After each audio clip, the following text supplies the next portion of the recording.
원래 우리 교회가 114주년을 맞이했지요. 그래서 오는 3월 첫째 주일은 우리가 창립 기념주일로 지키고 또 이런 찬양의 잔치도 하고 그렇습니다.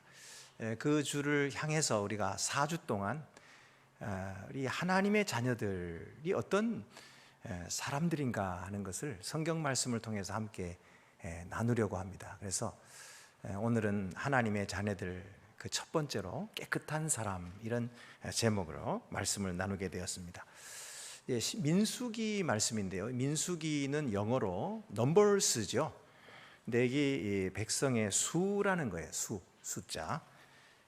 책 이름 그대로 백성의 수를, 이스라엘 백성들의 수를 세는 내용이 이 민수기의 처음과 끝에 나오고 있습니다. 왜 수를 세웠을까요? 군대라는 뜻입니다. 이제 하나님 앞에서 신의 산에서 하나님의 계명을 받고, 십계명을 받고, 그리고 거기에서 이제 성막을 짓고, 그래서 하나님의 백성이라고 하는 그런 귀한 이름을 이스라엘이 받았거든요. 이제 그래서 거기서 출발해 가지고 광야를 지나서 이제 가나안 땅으로 행진하게 됩니다. 그럴 때 그 중간중간에 적들을 만나게 될 텐데, 하나님께서는 그들이 강한 군대가 되어서 하나님의 이름으로 승리하기를 원하시는 거죠. 그래서 그들의 숫자를 세웠던 것입니다. 그래서 이제 길을 떠나는 이들에게 네 가지를 가르쳐 주시는데, 첫째는 부정한 사람을 처리하라. 두 번째는 나실인의 법을 가르쳐 주시고, 세 번째는 제사장의 축복을 가르쳐 주시고, 네 번째는 감독자들의 헌물을 가르쳐 주십니다. 이 네 가지인데, 그 중에 이제 첫 번째로 제가 오늘은 부정한 사람을 처리하라 하는 이 말씀을 함께 나누게 된 것입니다. 자, 이런 것들은 다 각각 하나님의 사람들이 누군가 하는 것을 보여주고 있는 내용인데요, 오늘 본문에서는 하나님의 사람들은 정결한 자라는 거예요. 정결한 자. 그들이 이제 군인이 됐으면은 싸움만 잘하면 되고 목적지에 도달만 하면 되는 거지, 정결함이 뭐 필요할까요? 왜 정결해야 할 필요가 있을까요? 첫 번째 이유는 그들에게 하나님의 생명이 있었기 때문입니다. 이 하나님의 생명이 그들에게 있었기 때문에 그들은 정결해야 했습니다. 그래서 부정한 자를 처리하는 법을 가르쳐 주시는데, 이는 그들의 생명을 유지하기 위함, 보존하기 위함인 것입니다. 2절 3절에 모든 나병 환자와 유출증 있는 자와 주검으로 부정하게 된 자를 다 진영 밖으로 내보내되 남녀를 막론하고 다 진영 밖으로 내보내어 그들이 진영을 더럽히게 하지 말라. 내가 그 진영 가운데 거하느니라. 우리가 이 질병을 얼마나 무서운지 우리가 겪었지 않습니까? 코로나 지금도 완전히 끝나지는 않았기 때문에 우리 모두가 지금 마스크를 쓰고 있는데요, 이제 얼마 안 있으면 우리도 자유롭게 마스크를 이제 더 벗게 될 것입니다. 그러나 이 질병이 얼마나 사람들을 위태롭게 하고 공동체를 위협하는가 하는 것을 우리가 잘 겪고 있지 않습니까? 그래서 오늘도 우리는 손을 깨끗하게 씻고, 교회 할 때도 보면 우리 교회 성도들은 얼마나 깨끗한지 몰라요. 깨끗하게 씻을 뿐만 아니라 깨끗한 옷을 입고, 또 우리 교회는 청소도 그렇게 깨끗하게 잘 해주셔요. 그래서 깨끗하고 참 좋은 교회입니다. 근데 이런 외형뿐만 아니라 우리는 늘 마음을 깨끗하게 하죠. 그리고 또 영혼이 하나님 앞에서 깨끗함을 얻기 위해서 예배할 때마다 꼭 앞부분에서 하나님 앞에 참회의 기도를 드리고 있습니다. 그래서 하나님을 만날 때 우리가 정결한 마음으로 이렇게 만나고 있는 것이죠. 얼마나 자랑스럽고 귀한 모습인지 모릅니다. 근데 당시에 이 나병이 뭐길래 그들을 이렇게 격리시켰나? 나병이라고 하는 질병이 분명히 어떤 질병인지를 오늘날도 잘은 몰라요. 아마도 한센병이 아니었을까라고 생각하는데 분명치 않습니다. 전염성의 유무도 확실치 않습니다. 그저 피부 감염병이다. 그래서 불치의 병이었고 생명을 잃기도 했던 병이다. 이 정도로 알려져 있습니다. 또 오늘 나오는 유출증 역시도 오늘날의 어떤 질병과 같은 것인지는 잘 모릅니다. 다만 몸에서 액체가 흘러나오는 그런 질병입니다. 이런 질병들이 공동체를 위태롭게 할 수 있었기에 그들을 공동체로부터 분리시키고 그들을 격리시켰던 것입니다. 그런데 성경에서 부정하다, 이런 사람들을 부정하다 그랬는데 그 부정하다고 하는 것은 무슨 의료적으로 부정하다거나 또는 위생적으로 부정하다는 뜻이 아닙니다. 그게 아니라 제의적으로 부정하다는 것입니다. 다시 말해서 하나님 앞에 나올 수 없다, 하나님 앞에 제사 드릴 수 없다, 그런 의미에서 부정하다는 것이죠.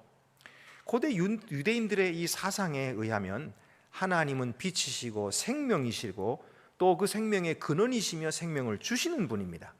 그렇기 때문에 어둠이나 죽음이나 이런 것들은 하나님과 멀리 떨어져 있는 것입니다. 그래서 질병, 죽음 이런 것은 마귀에게 속한 것이라고 생각했습니다. 그래서 그들이 하나님 앞에 가까이 올 수 없었던 것입니다. 그리고 그것들이 오면은 하나님의 백성들을 더럽히는 것입니다. 그래서 하나님께서는 이 명령을 통해 가지고 그들을 멀리 떨어지게, 그래서 자기의 백성들을 깨끗하게 유지해야 하도록 했던 것입니다. 오늘날 우리 하나님의 자녀들, 우리는 죽음에 속하지 않고 우리는 생명에 속해 있습니다. 물론 우리에게 죽음이 다가옵니다. 그러나 그 죽음은 우리를 파멸시키고 우리를 멸망시키는 죽음이 아닙니다. 우리는 예수 그리스도의 부활로 말미암아 영생함을 얻었기 때문에 이제 그 죽음은 멸망이나 마귀에게 속하는 그런 죽음이 아니라 그 죽음을 통하여 영원한 하늘나라로 입성하는 그런 구원의 문인 것이죠. 자, 이렇게 모든 살아있는 생명체는 항상 자기 자신을 깨끗하게 함으로 그 생명을 보존하는 것입니다. 미꾸라지가 흙탕물에 살아도 그 더럽고 이렇게 흙탕 가득한 물에 살지만은 생명을 유지하는 비결이죠. 그것은 끊임없이 자기 속에 들어오는 오물, 이물질들을 배출해내는 것입니다. 그래서 정결하게 합니다. 그러니까 살고 그리고 또 번식하고 그렇게 하는 것입니다. 우리 하나님의 자녀들도 마찬가지입니다. 우리가 그 오염된, 이 타락한 이 세상 속에 살아가고 있습니다. 그래서 온갖 욕심과 유혹들이 우리를 넘어뜨리려 가고 있지만 우리가 넘어지지 않고 계속해서 하나님을 향하여 나아가고 있는 것은 하나님 앞에서 정결함을 얻고 있기 때문입니다. 하나님이 우리를 깨끗하게 하고 계시기 때문입니다. 그래서 우리는 세상에서 빛이 될 수 있고 그리고 세상의 소금으로 살아가는 것이죠. 고린도후서 7장 1절에 그런즉 사랑하는 자들아 이 약속을 가진 우리는 하나님을 두려워하는 가운데서 거룩함을 온전히 이루어 육과 영의 온갖 더러운 것에서 자신을 깨끗하게 하자 그랬습니다. 그래서 이 하나님의 생명을 유지하기 위해서 우리는 깨끗해야 한다 하는 것입니다. 두 번째 깨끗해야 할 이유는 뭐냐면 우리가 이 땅에서 만민들 앞에서 하나님을 대표하고 있거든요. 그래서 그의 아름다움을 나타내야 할 책임이 있는 것입니다. 그러려면 깨끗해야 되는 거예요. 하나님은 빛이시며 그에게는 어둠이 조금도 없으십니다. 그에게는 불의도 없고 부정함도 없고 그는 거룩한 분이십니다. 그러므로 이 아름다우신 하나님의 자녀들은 거짓으로 자기 자신을 더럽히거나 거짓말로 다른 사람을 더럽혀서도 안 됩니다. 그를 아름답게 드러내기 위해서 우리는 깨끗해야 하는 것이죠. 그래서 5절을 보면은 이스라엘 자손에게 이르라 남자나 여자나 사람들이 범하는 죄를 범하여 여호와께 거역함으로 죄를 지으면, 이 죄는 서로에게 짓는 죄를 말하는 것입니다. 그 지은 죄를 자복한다는 것은 내가 죄를 범한 그 사람에게 가서 자복하라는 것입니다. 그 죄값을 온전히 갚되 5분의 1을 더하여 그가 죄를 지었던 그 사람에게 돌려줄 것이요, 죄를 지었으면은 반드시 갚아야 되는 것입니다. 죄는 갚아야 되는 값을 치러야 되는 거예요. 말로만 미안합니다, 죄송합니다 한다고 되는 것이 아니에요. 죄는 반드시 갚게 되어 있는 거예요. 그리고 갚을 뿐만 아니라 거기다가 20%를 더해가지고 갚아라. 그런데 만약에 피해본 사람이 죽었으면 어떻게 하나요? 그러면은 죽었으니까 나는 안 갚아도 된다. 그렇습니까? 아닌 거예요. 오늘 성경을 보면은 그 갚을 것을 제사장에게 가져와서 갚아라. 하나님 앞에 갚으라는 거예요. 그래서 8절에 만일 죄값을 받을 만한 친척이 없으면 그 죄값을 여호와께 드려 제사장에게로 돌릴 것이니 이는 그를 위하여 속죄할 속죄의 수량과 함께 돌릴 것이니라. 그러니까 속죄의 양을 함께 가져와서 하나님께는 드려야 되는 것입니다. 그렇게 해야 죄를 사함받고 정결하게 되는 것이에요. 죄라고 하는 것은 공허한 것이 아닙니다. 이 반드시 하나님과의 관계에서 문제를 만드는 것이거든요. 죄가 있어서 더러운 자는 하나님께서 얼굴을 가리시는 거예요. 하나님의 빛이 거기에 비칠 수가 없어요. 그렇기 때문에 죄는 언제나 하나님과의 관계를 파괴하는 것입니다. 그것이 하나님께 범한 죄든 아니면 사람에게 범한 죄든 죄는 모두가 다 하나님과의 관계를 파괴합니다. 그러므로 속죄의 수량과 함께 하나님께 값을 들여서 죄를 씻고 더러움에서 아름다움을 회복하라, 이렇게 말씀하신 것입니다. 그러면 여러분, 우리가 지금 하나님께 그러면 죄를 회개하기 위해서 수량을 가져와야 되나요? 어떻게 값을 치르나요? 여러분, 우리는 값을 치를 수가 없어요.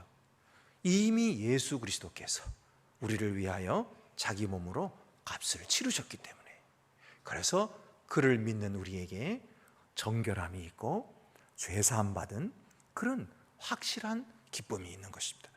세 번째로는 하나님을 섬기는 자들이기 때문입니다. 하나님이 그들 가운데 계시거든요. 4절에 보면은 내가 그 진영 가운데 거하느니라. 하나님이 그 가운데 거하시기 때문에, 그리고 그들은 하나님 앞에 출입하면서 하나님을 섬겼거든요. 그러니 거룩하신 하나님, 깨끗하신 그 하나님 앞에 출입하고 그를 섬기는 자들이 더러워져서 되겠습니까? 그러면 하나님께서 그들을 어떻게 하시겠습니까? 쫓아내시겠. 그러므로 우리는 하나님 앞에 섬기는 자들이므로 정결해야 한다. 이스라엘 백성들 그랬던 거예요. 그래서 이스라엘 백성들이 행진할 때는 제일 앞에 뭐가 갔습니까? 하나님의 법궤가, 이스라엘 제사장들이 그 법궤를 메고 가면은 그 뒤를 따라서 백성들이 그것도 차례대로 질서정연하게 따라갔던 거예요. 그리고 구름 기둥과 불 기둥이 내려오면 거기에 가장 중심에 하나님의 이 법궤를 모신 성막을 세우고, 그리고 나서 주변으로 동서남북으로 하나님께서 정해주신 그 자리에 진영을 펴서 그곳에서 거하면서 하나님과 함께 살았던 거예요. 이스라엘 백성들이 하나님과 함께 사는 이 모습, 그것이 지금 우리 민수기에 쭉 나오고 있는데요. 그 모습을 왜 여기에 적었을까요? 오늘 우리들이 그런 하나님의 백성이라는 것입니다. 그러므로 그 하나님을 중심으로 살아야 한다. 하나님이 우리 가운데 거하시니까, 여러분 오늘도 이 예배 가운데 하나님께서 계시는 것입니다. 우리의 예배를 받으시는 것입니다. 뿐만 아니라 하나님은 우리 가운데 거하십니다. 우리 각 사람 가운데 성령으로 임재하고 계십니다. 그래서 우리에게 빛을 비춰주시고 우리를 인도하시고 우리에게 복을 주시는 것이죠. 이런 그 하나님과 함께 거하는 자들이기 때문에 깨끗해야 됩니다. 특별히 오늘 성경을 보면은 가정도 정결해야 된다. 가정. 그래서 14절에 보면은 그 남편이 의심이 생겨 그 아내를 의심하였는데 그 아내가 더럽혀졌거나, 또는 그 남편이 의심이 생겨 그 아내를 의심하였으나 그 아내가 더럽혀지지 아니하였든지. 그러니까 이제 부부 생활을 하다가 보면은 이 유혹을 받잖아요. 근데 예를 들어서 아내가 유혹을 받아 다른 남자를 만났습니다. 그래서 다른 남자와 관계를 하는 것 같은데 남편이 생각할 때에 분명한 심증은 있는데 이게 아무런 증거가 없는 거예요. 그리고 또 증인도 없는 거예요. 그러면 이대로 그렇게 살 수 있을까요? 이대로 살 수가 없어요. 왜냐하면 남편이 아내를 계속해서 의심하고 있으면은 그 가운데 사랑이 있을 수가 없어요. 그 가운데 행복이 없어요. 아내도 마찬가지입니다. 계속 의심을 받고 그러고 있는 동안에는 행복이 있을 수가 없어요. 그러면 그 집은, 그 가정은 지옥과 같은 가정이 되는 것입니다. 하나님께서는 그런 가정이 되기를 원치 않으십니다. 하나님은 가정에 복을 내려주시고 하나님은 부부관계 속에서 사랑을 공급하시는 분이십니다. 그래서 살게 하시고 서로 뜨겁게 사랑하게 하셔서 거기에 행복을 주시고 거기에 생명을 더하여 주시고 또 자녀들을 낳게 하시는, 이것이 하나님의 복인데요, 이렇게 이제 가정에 문제가 생기면 어떻게 합니까? 그때는 계속해서 그렇게 의심하면서 살아갈 수가 없으니까 그 아내를 데리고 제사장에게로 오라는 거예요. 제사장이. 그래서 15절 보면 그의 아내를 데리고 제사장에게로 가서 그를 위하여 보리가루 10분의 1 에바를 헌물로 드리되, 제일 싼 제물이에요. 아주 가난한 사람도 드릴 수 있는, 그것에 기름도 붓지 말고 유향도 두지 말라. 그거를 뭐 화려하게 드릴 필요가 없어요. 왜냐하면 이는 의심의 소재요, 죄악을 기억나게 하는 기억의 소재라. 지금 하나님 앞에서 죄가 있는지 없는지를 검사해야 되는 그런 제물이기 때문에 그런 것입니다. 그러면 이렇게 아내를 데리고 오면 제사장은 어떻게 합니까? 그 아내를 시험하기 위해서 쓴 물을 준비합니다. 성막 바닥에 있는 흙을 집어서 그 물에 집어넣고 저주의 글을 그 위에서 빨아서 물을 담습니다. 그리고는 그 여인의 아름다움과 존귀의 상징인 이 머리털을 다 풀어헤치게 만드는 거예요. 그래서 추한 모습이 되는 거예요. 그리고는 그 쓴 물을 그에게 마시게 하는 것입니다. 그러면은 이 여인은 자신이 죄가 없으면은 그 쓴 물을 먹고 아무 탈이 없는 것입니다. 그러나 자신에게 그런 부정한 죄가 있으면은 그 저주한 그 쓴 물이 그 배 속에 들어가서 그 배를 붓게 만드는 것입니다. 말하자면 자궁이 부어 오르는 거예요.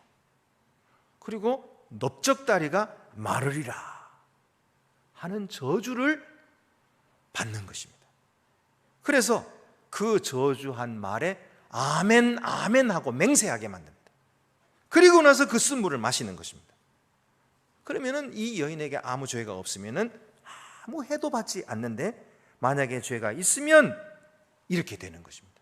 그래서 다시는 아이를 낳을 수 없는 공동체 속에서 아주 부끄러운 여인이 되는 것이죠. 그런데 이런 재판이 고대 민간에서는 올딜이라고 하는 시죄였습니다. 그러니까 이것은 종교 재판 행위였던 것입니다. 어떤 사람이 지금 의심을 받고 있어요. 범죄의 혐의를 받고 있는데 분명한 심증은 있는데 이 사람이 무슨 그 죄에 대한 증거도 없고 또 증인도 없을 때, 이스라엘의 증인은 반드시 2사람 이상이어야 되거든요. 한 사람 증인 가지고 안 돼요. 어쨌든 증인도 없고 증거도 없을 때에 고대 민간에서는 흔히 사용되었던 방법입니다. 고대 사회는 신은 범죄자에게 정의를 내릴 수 있다고 하는 이런 믿음을 가졌습니다. 심지어 증거가 없어도, 증인이 없어도 정의를 내릴 수 있다, 이렇게 믿었어요. 그래서 이 올딜 시죄를 시행했는데, 이 피고인이 견뎌야 하는 이 물리적인 시험으로 말미암아 그 결과로서 죄가 있는지 없는지가 결정되는 것입니다. 만약에 피고인이 이 시험을 통과하면 죄가 없는 것으로 간주했고, 통과하지 못하면 벌을 받게 되는데, 그 벌은 대체로 사형 선고였던 것입니다. 이 오딜 가운데 리버 오딜이라고 하는 것이 있어요. 시련강 또는 시죄강이라고 하는 것입니다. 이것은 고대 근동사회의 문화로서 함무라비 법전에도 나오고 아수르의 문서에서 나오는 아주 보편적인 종교 재판이었습니다. 그러니까 강의 신이 있는데 이 피고인의 운명을 결정할 것이다, 그 신이 결정할 것이다 라고 하는 가정으로서 물리적인 시험을 하는 것입니다. 그러니까 피고인을 강에 던져 넣는 것입니다. 그러면 그 급한 물살에 휩쓸려 가지고 이 강의 신이 이 사람을 심판하는 것처럼 보였을 것입니다. 그럼 만약에 그가 무지하다면 그 강에서 살아나오는 거죠. 저 하류에 가가지고 기절한 채 이렇게 강변에 누워 있으면 그 살아나는 거예요. 그런데 대체로는 이 시험에서 살아나는 자가 없는 거예요. 그런 급류에 휘말려서 다 죽어버리는 거죠. 그러면은 이때는 그 강의 신이 이 사람을 심판했다, 그렇게 아는 것입니다. 그러니까 얼마나 부조리한 것입니까? 근데 부조리함에도 불구하고 그때는 이런 재판이라도 하지 않을 수가 없었던 거예요. 그래서 이런 끔찍한 재판을 하게 되는데, 여러분 오늘 성경에는 그런 죄가 아니에요. 그런 재판이 아니에요. 그러니까 이런 리버 오딜 같은 경우는 어떤 증거나 증인도 없이 남편이 아내가 자기에게 대항하는 말을 했다, 그러면은 그 말 한마디를 가지고도 이렇게 강물에 집어 던질 수 있었던 거죠. 그러니까 여성의 인권이나 이런 것들이 전혀 인정받지 못하는 그런 때였는데, 하나님은 어떻게 하십니까? 하나님은 그렇지 않습니다. 이런 힘없는 여인들이 죽지 않도록 하시는 것입니다. 그리고 살도록 하셨어요. 그래서 이 쓴물을 마시게 하고, 그리고서는 그 결과로 부부의 의심을 다 해소시켜 주시는 거예요. 그리고 부부가 행복하게 다시 살도록 회복시켜 주시는 것입니다. 이것이 하나님의 법인 것이죠. 여러분, 구약 성경에서 이렇게 나병 환자와 또 시체에 접촉한 사람, 그런 사람들을 부정하다 이렇게 했는데, 신약에 와서는 어떻습니까? 신약에 오면은 예수께서는 나병 환자에게 손을 대시는 것입니다. 예수님이 어느 한 동네에 들어가셨는데 이 온몸에 나병이 걸린 사람이 예수께 나와서는 하는 말이, 주여 원하시면 나를 깨끗게 하실 수 있나이다, 이러는 거예요. 사람들은 그거를 보고 징그러워서 피하지만은 예수님은 어떻게 하셨어요? 그의 말을 들으실 뿐만 아니라 그에게 손을 대시는 거예요. 그를 불쌍히 여기시고 그를 사랑하는 마음으로 그에게 손을 대시는 것입니다. 그러면서 하시는 말씀이, 내가 원하노니 깨끗함을 받으라. 그가 깨끗함을 얻은 것입니다. 깨끗하게 고침을 받았습니다. 이것이 예수님이에요. 예수님은 그 더러운 것, 부정한 것, 그런 것으로 인하여 예수님이 더러워지시는 것이 아니라 예수님의 능력이 그를 고쳐주시고 그 더러움을 쫓아내버리시는 거예요. 이것이 하나님의 능력인 것이죠. 이 하나님의 능력이 오늘도 우리를 정결케 하시고 우리를 깨끗게 하시는 것이에요. 또 예수님 시대에 어떤 그런 12해를 혈루증으로 앓던 여인이 있었잖아요. 아까도 제가 말씀드린 것처럼 몸에 액체가 흐르는 거예요. 계속해서 흐르니까 이거 부정하다 그러고, 멀리 사람이 만나면 뭐 돌 던지고 그러는데, 그러니까 몰래 와가지고 예수님의 옷자락에만 손을 대면 낫겠다, 그런 믿음이 있으니까 사람들에게 자기 몸을 숨기고 몰래 와서 예수님이 뒤에 와서 옷자락에 손을 댔단 말이에요. 그 순간 예수님의 몸에서 능력이 그에게로 옷자락을 통해서, 그 손을 통해서 흘러들어간 것입니다. 그래서 자기 몸에 흐르던 것이 그친 것을 여인이 금세 깨달았어요. 깜짝 놀랐죠. 그때 예수님도 아셨습니다.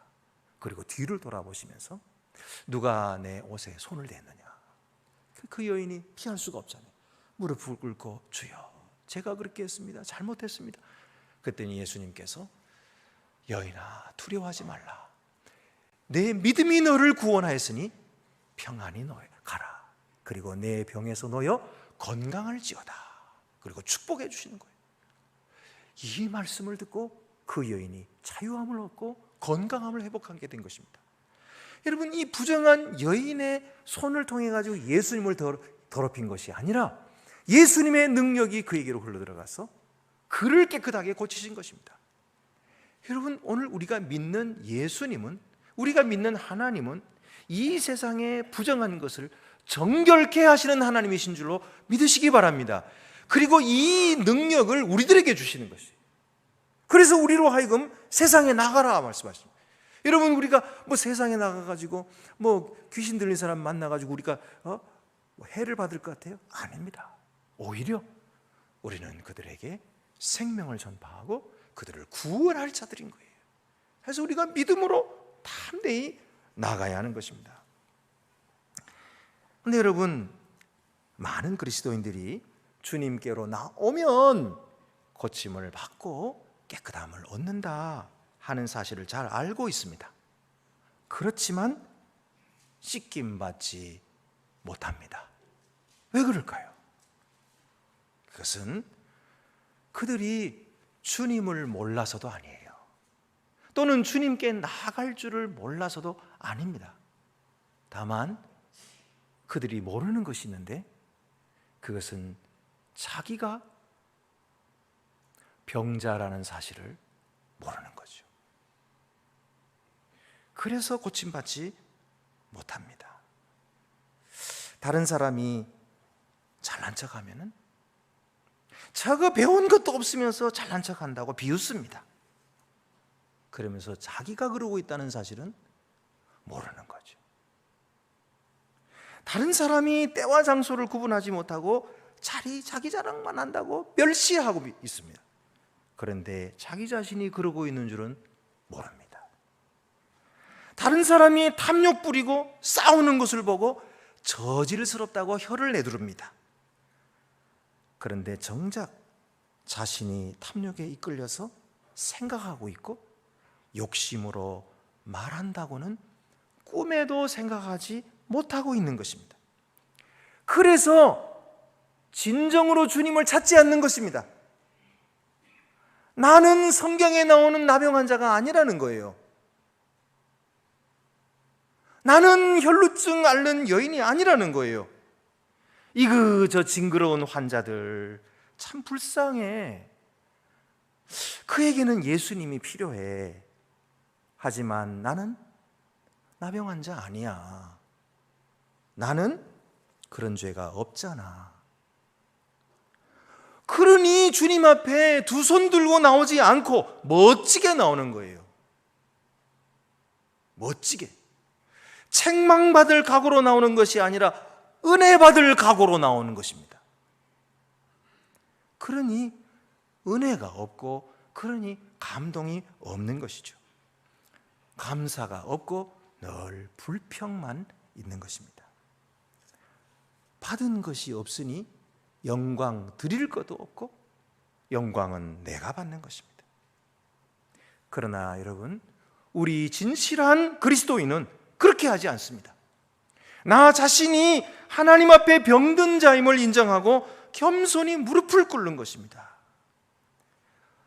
주여, 제가 오늘 옷은 깨끗하게 입고 나오지만은 마음은 쓴물 받은 여인과 같이 머리를 풉니다. 초라하게 주님 앞에 엎드립니다. 저의 죄를 용서해 주시고 더러운 마음, 저의 이 더러운 영혼을 씻어 주옵소서. 영영 고쳐지지 않는 이 죽음의 질병 같은 자만심과 자기 의를 고쳐달라고 혈루증 여인처럼 옷자락에 손을 대는 거죠. 이것이 우리 진실한 그리스도인의 예배인 것이죠. 이런 사람에게 주님의 은혜가 내릴 것입니다. 왜냐하면 주님께서 말씀하셨거든요.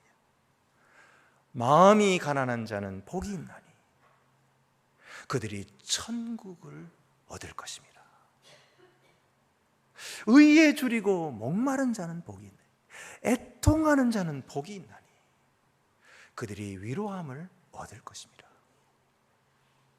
주님은 언제나 머리를 풀고 초라한 모습이 되어 주님 앞에 두 손 들고 항복하고 도움을 바라는 바로 그 사람에게 복을 내려주시는 거예요. 은혜를 베풀어 주시는 거예요. 그래서 주님은 오늘 우리를 기쁘게 받아주시는 것입니다. 우리가 비록 음란하고 더러운 생각이 우리 머리에 있을지라도 주님은 우리가 주님 앞에 오는 것을 탓하지 않으십니다. 사람 같으면은 야, 너 같은 거는 교회 오지 마. 네가 교회 오면 교회가 망해. 그러면서 오지 말라 그럴 거예요. 그러나 주님은 그렇지 않아요. 오라, 오라. 내가 너를 깨끗하게 해주마. 불평하는 마음과 악한 생각을 보시고 우리를 쫓아내지 않으십니다. 오히려 우리를 가까이 오라. 네가 가까이 와야 돼. 네가. 인자가 온 것은 건강한 자를 구원하러 온 게 아니야. 건강한 자에게는 의원이 쓸데없지만 병든 자에게는 필요한 것처럼 인자가 온 것은 의인을 구원하러 온 것이 아니고 죄인을 구원하러 왔다. 예수님께서 말씀하셨죠. 바리새인 서기관들은 자기의 의를 자랑하고 내가 얼마나 바르게 살았는데, 내가 얼마나 말씀대로 살았는데, 그러면서 자기는 의인이라고 그렇게 말하니까 예수님 필요 없는 거죠. 예수님 앞에 나오지 않습니다. 그러나 세리들과 창녀들, 누가 봐도 죄인이니까 주님 앞에 고개 숙이고 나오는 거예요. 그리고 그들이 복을 받는 것입니다. 하늘의 평화가 그들에게 내리는 것이고 영생이 그들에게 주어지는 것입니다. 바리새인들, 서기관들에게는 안 내려지는 거예요.